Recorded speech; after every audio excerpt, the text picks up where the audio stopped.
Otro mensaje interesante. Fijaros, esto es como una obsesión que tienen nuestros hermanitos separados. Dice, Jesús dijo, todo el que cree en mí vivirá. Jesús jamás dijo, cree en la Iglesia Católica y serás salvo. ¿Seguro? ¿Seguro? Vamos a comprobarlo. Lo primero que tenemos que decir, hermanito Israel, es que Jesús no escribió nada. Por lo tanto, todo lo que tú puedas saber de lo que Jesús dijo, lo sabes gracias a su iglesia. Y esa iglesia es la Iglesia Católica. Ya sé que llegado a este momento, al decirte esto, ya dices, no, no es verdad. Sí, sí que es verdad. Es la Iglesia Católica. Sus discípulos son los que nos transmitieron las palabras de Jesús. Jesús no escribió nada, ni Jesús mandó jamás escribir una Biblia.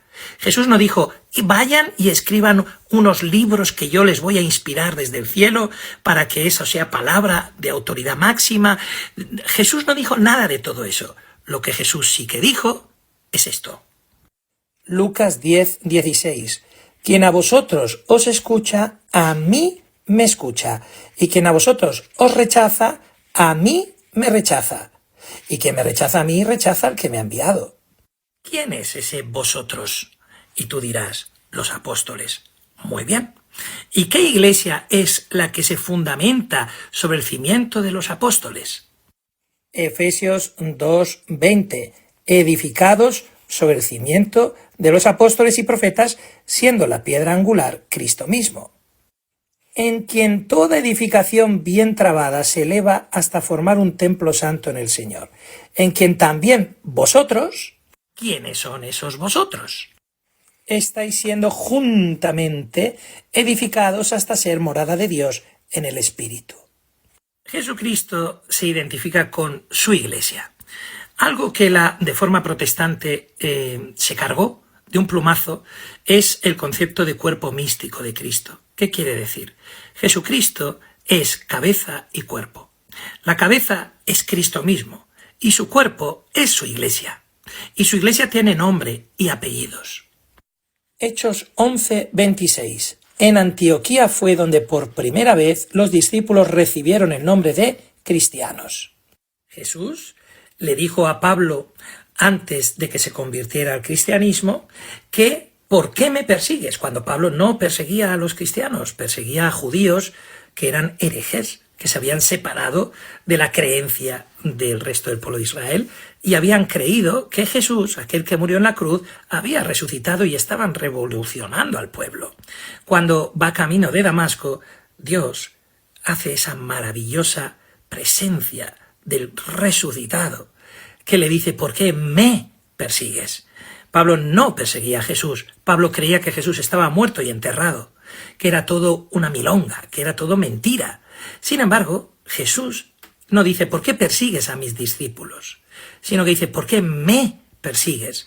Porque el cuerpo místico de Cristo quiere decir que el cuerpo está unido a la cabeza inseparablemente. Y por lo tanto, permanecer unido a Cristo, sí o sí, tiene que ser permanecer unido al cuerpo, que es la iglesia. Casualmente, en ese lugar donde se les llamó por primera vez a los discípulos de Jesús cristianos, es el mismo lugar donde se les llamó católicos. Cristianos, católicos. La Iglesia de Cristo tiene nombre y apellido. Iglesia Cristiana Católica. Fue precisamente la Iglesia Católica la que, en el año 382, compiló los distintos escritos que había dentro de la Iglesia y diciéndonos, estos textos se pueden leer en la liturgia porque están considerados inspirados por Dios. Y eso fue lo que dio lugar a lo que llamamos el Nuevo Testamento, que tú también tienes en tu Biblia. No se te olvide quién te la dio. El Nuevo Testamento, esos 27 libros que hay en tu Biblia, te los dio la Iglesia Católica en un concilio en Roma, en otro concilio Cartago y en los demás concilios consiguientes. Es decir, fue la Iglesia de Cristo, la Iglesia que fundó sobre el cimiento de los apóstoles, la misma Iglesia que fue llamada en Antioquía cristiana y en Antioquía católica, la Iglesia que es el cuerpo de Cristo. Esa que hemos dicho al principio, que a quien vosotros recibe, a mí me recibe, quien a vosotros os rechaza, a mí me rechaza. Con ese rechazo que tenéis a la Iglesia católica, se os olvida que estáis rechazando al mismo Cristo. Y Cristo quiso que la salvación llegara a nosotros por medio de su cuerpo, que es la Iglesia.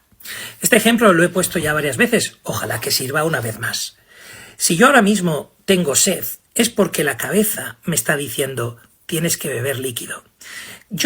Mi cabeza, le dice a mi cuerpo, tienes sed. Mi boca empieza a segregar el deseo de beber líquido. Mi cerebro le da la orden a mi mano para que mi mano agarre un vaso, se lo acerque a la boca y beba. Coca-Cola en este caso, 0. Pero, ¿cómo ha conseguido la cabeza que yo sacie la sed? Por medio del cuerpo. ¿Cómo consigue Cristo que tú te salves? Por medio de su cuerpo, que es la Iglesia. Por medio de los sacramentos, que son los caminos que Jesús ha querido prepararnos para que llegara la gracia que nos salva. Así de sencillo. La salvación no se consigue cortando con la Iglesia de Jesús, y mucho menos atacándola, y mucho menos sin la vida sacramental que tanto necesitamos.